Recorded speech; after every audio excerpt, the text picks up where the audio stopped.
Estamos de volta aqui com mais um videoprograma no canal TV Projeto Ômega. E neste vídeo vamos falar sobre a mente humana e o fim dos tempos. Uma temática que nos parece muito importante, ainda mais quando nos aproximamos de tempos decisivos no aspecto profético. E quando falamos em mente, temos que começar do início. Uma das consequências da queda no Éden foi a perda do equilíbrio, perfeição e capacidades mentais do ser humano. Além das consequências físicas e espirituais, a mente humana também foi afetada na queda, e esse processo de progressiva degeneração mental coletiva chegou ao seu clímax nos tempos antigos, nos dias anteriores ao dilúvio. Gênesis 6:5 diz: "E viu o Senhor que a maldade do homem se multiplicara sobre a terra, e que toda a imaginação dos pensamentos de seu coração era só má continuamente." Então podemos ver que a mente daquelas pessoas, nos dias anteriores ao dilúvio, ou na época anterior ao dilúvio, tinha se tornado palco para todo tipo de pensamentos destruidores e corruptos, trazendo sobre si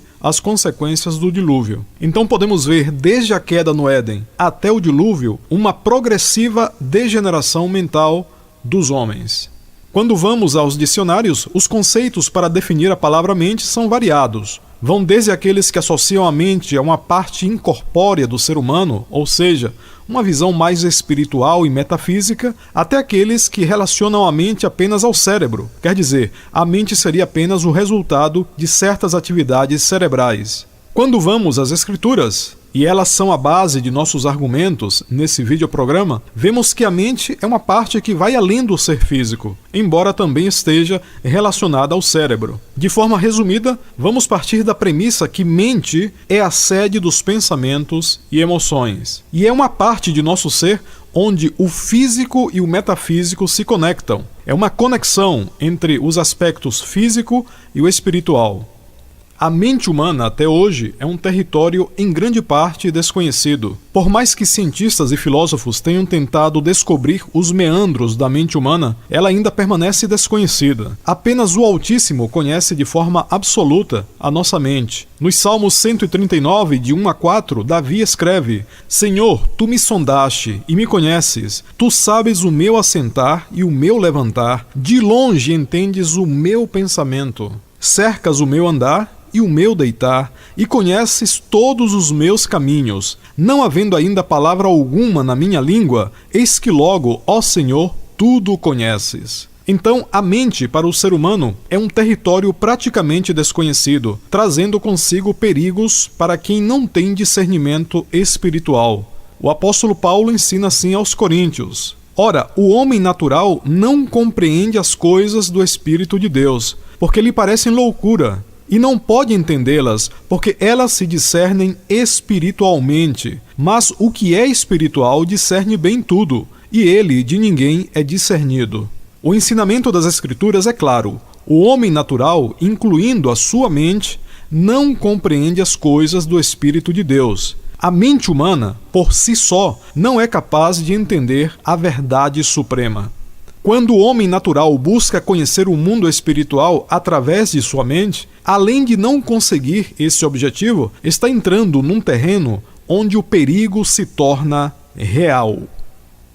O território mais perigoso que uma pessoa pode enfrentar não está fora de si, mas dentro de si mesma. A mente humana é um universo, em grande parte, inexplorado. Ao mesmo tempo, é uma parte de nosso ser que também foi degenerada pela queda. Acreditamos que certas capacidades parapsicológicas que algumas pessoas apresentam são rápidos reflexos ou lampejos da capacidade mental original que Adão e Eva tinham no Éden. Porém, após a queda, a mente humana, além de perder grande parte de suas capacidades, passou a ser influenciada e manipulada por espíritos da maldade, além de ser a sede onde são gerados pensamentos que levam a todo tipo de pecados diante do Criador. E a razão disso pode ser explicada através de um simples exemplo.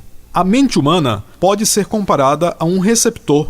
Isso mesmo. Quem ainda usa um receptor de rádio antigo sabe que, para sintonizar determinada emissora, é preciso que o dial esteja bem localizado. Caso contrário, o som daquela emissora não pode ser ouvido com nitidez, entrando ali na frequência diversos ruídos estranhos. A mesma coisa acontece com a mente humana. A partir da queda no Éden, a sintonia fina que o homem tinha com Deus se perdeu e deixou a mente humana aberta a todo tipo de sinais externos e internos também. Através da graça e da misericórdia do Altíssimo, essa sintonia pode ser recuperada. E se a queda do Éden trouxe consequências sobre todas as esferas do ser humano, quer dizer, sobre o corpo, sobre a alma e o espírito, consequentemente, a obra de redenção e regeneração em Cristo, através do novo nascimento, ocorre também nesses três aspectos: corpo, alma e espírito.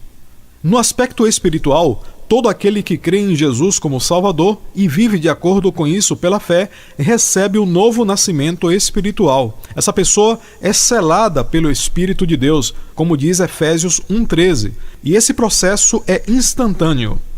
No aspecto físico, o novo nascimento se concretizará na vinda de Jesus, quando ocorrerá a glorificação de nossos corpos corruptíveis. Você pode ler isso em 1ª Carta aos Coríntios 15, 50 a 53. Note que esses dois aspectos que falamos aqui, o espiritual e o físico, ocorrem de forma instantânea. O novo nascimento espiritual ocorre no momento da conversão genuína, e o novo nascimento físico ocorrerá num abrir e fechar de olhos na volta do Mestre. Porém, o novo nascimento na mente, ou na alma, como prefiramos chamar, ocorre através de um processo contínuo. Um processo de batalha interior entre a velha e a nova natureza e de progressiva renovação, também conhecido como santificação. O nosso eterno Pai poderia, de forma instantânea, transformar a mente de quem pertence a Ele, mas isso implicaria na perda do livre-arbítrio humano. O ser humano toma suas decisões na mente.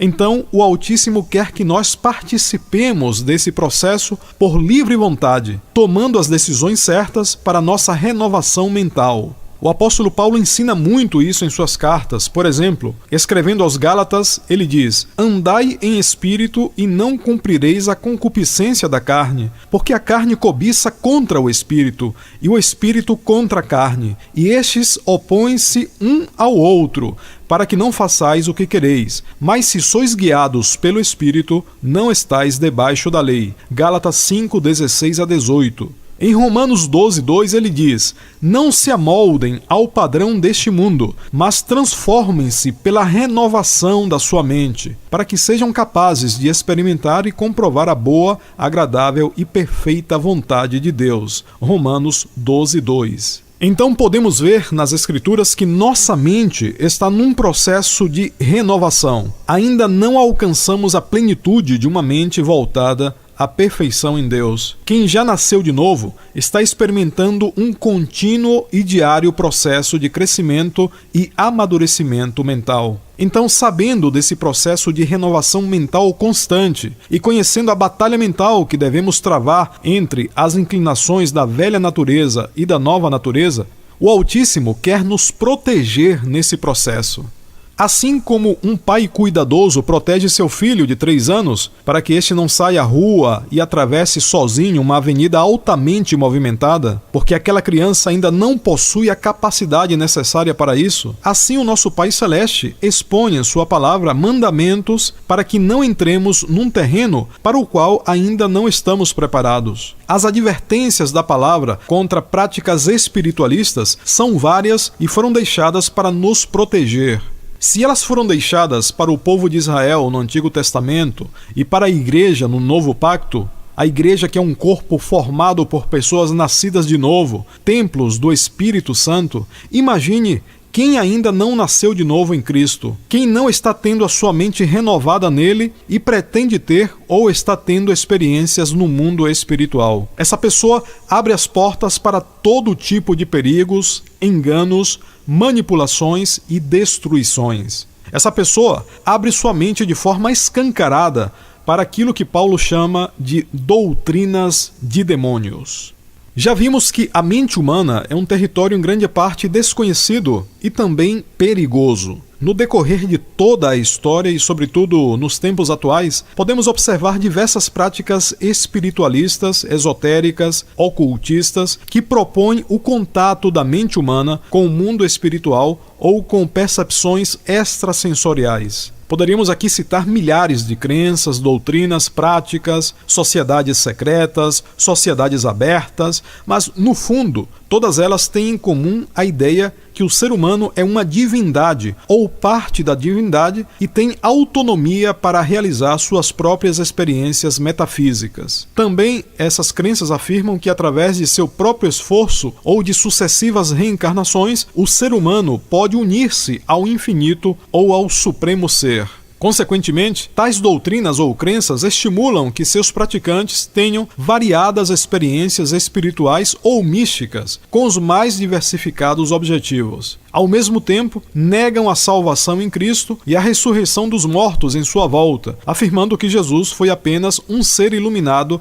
que esteve entre nós. Essas práticas têm aumentado e isso já está profetizado nas Escrituras. Paulo, escrevendo a Timóteo, ele fala profeticamente, mas o Espírito expressamente diz que nos últimos tempos apostatarão alguns da fé, dando ouvidos a espíritos enganadores e a doutrinas de demônios. Veja que a eficácia dessas doutrinas de demônios e palavras de espíritos enganadores é tamanha que é capaz de gerar até mesmo a apostasia por parte de pessoas que creem na verdade do Evangelho. Segundo o dicionário, uma das definições para o termo doutrina é conjunto coerente de ideias fundamentais a serem transmitidas e ensinadas. E é precisamente isso que está acontecendo em nosso tempo. Estamos diante de um conjunto de ideias cuidadosamente elaboradas pelos espíritos enganadores com o único intuito de desviar pessoas da verdade. Esses espíritos enganadores conhecem melhor a mente humana que o próprio homem e sabem como manipular experiências e criar as mais variadas ilusões mentais, objetivando desviar o maior número de pessoas da verdade de Cristo. Note que não estamos falando de apenas uma ideia ou uma tentação específica, mas de doutrinas, ou seja, sistemas meticulosamente elaborados pelas forças espirituais da maldade para enganar a raça humana. O ponto inicial dessas doutrinas do engano aconteceu no Éden, com as seguintes palavras da serpente: certamente não morrereis, porque Deus sabe que no dia em que dele comerdes, se abrirão os vossos olhos, e sereis como Deus, sabendo o bem e o mal. Gênesis 3, 4 e 5. Ali no jardim, o inimigo começou a transmitir ao ser humano a ideia de novas percepções e experiências mentais. Quando a serpente diz, se abrirão os vossos olhos, também fala de um novo patamar existencial, colocando o homem e a mulher no mesmo parâmetro de Deus, quando fala, sereis como Deus. E por fim fala de um novo grau de conhecimento, quando diz, sabendo o bem e o mal. De lá para cá, esse engano tem aumentado e tem assumido características mais elaboradas, embora continue no âmago com a mesma mensagem enganadora do Éden. Atualmente, vemos muitas pessoas afirmando estarem despertadas para o mundo espiritual. Na verdade, estão caindo na mesma promessa enganosa da serpente no Éden, onde o inimigo mostra aspectos verdadeiros para inserir mentiras destruidoras. Dentro do plano do Altíssimo, e nesse ponto é bom destacar a comparação que Jesus faz entre os dias que antecedem a sua volta com os dias de Noé. Nós vemos que desde a queda no Éden até o dia do dilúvio, a mente da raça humana, de grande parte da população, foi degenerada, sobretudo pela influência de seres da maldade, chegando ao ponto que já citamos aqui no começo. Toda a imaginação dos pensamentos, dos corações daquelas pessoas era má continuamente. E nós estamos vivendo hoje, novamente, essa realidade. Grande parte da população mundial assumindo abertamente pensamentos contrários à verdade da palavra do Altíssimo. Este é mais um claro sinal da proximidade da vinda de Jesus. Dentro do plano do Altíssimo existem etapas em nosso crescimento espiritual e mental. Quem quiser ultrapassar essas etapas estará entrando num caminho de erro, engano e destruição para si mesmo, desobedecendo os limites colocados pelo Pai, assim como Adão e Eva fizeram no jardim. Para quem crê no Evangelho de Cristo e permanecer firme até o fim, existem promessas maravilhosas que vão além do que os nossos sentidos podem experimentar nesta era, além do que a nossa mente pode conceber nesse tempo presente. Assim escreve Paulo aos Coríntios: mas como está escrito, as coisas que o olho não viu e o ouvido não ouviu e não subiram ao coração do homem são as que Deus preparou para os que o amam. Porém, para quem não crê no Evangelho, existe a advertência de continuar sendo enganado cada vez mais, até o clímax do engano mundial, onde a besta manipulará a mente da maior parte da população da Terra. Assim está escrito em Apocalipse 13, 6-9. E abriu a sua boca em blasfêmias contra Deus, para blasfemar do seu nome e do seu tabernáculo e dos que habitam no céu. E foi-lhe permitido fazer guerra aos santos e vencê-los, e deu-se-lhe poder sobre toda tribo e língua e nação. E adoraram-na todos os que habitam sobre a terra, esses cujos nomes não estão escritos no livro da vida do Cordeiro, que foi morto desde a fundação do mundo. Se alguém tem ouvidos, ouça. Apocalipse 13, 6-9. Este videoprograma no canal TV Projeto Ômega busca falar da esperança que todo aquele que crê no Evangelho de Cristo tem e também busca alertar aqueles que têm entrado pelos caminhos das experiências espirituais sem a direção do Altíssimo. Quem pensa estar manipulando forças espirituais para satisfazer sua curiosidade, seus interesses ou sua busca pela espiritualidade, na verdade está sendo manipulado por essas forças para satisfazer a sede de destruição das mesmas. O único caminho para chegar à verdadeira compreensão de Deus é Jesus Cristo, o caminho, a verdade e a vida. Obrigado pela atenção em mais um videoprograma do canal TV Projeto Ômega. Divulgue com seus amigos, compartilhe, dê um like e acesse o site projetoomega.com. Até a próxima!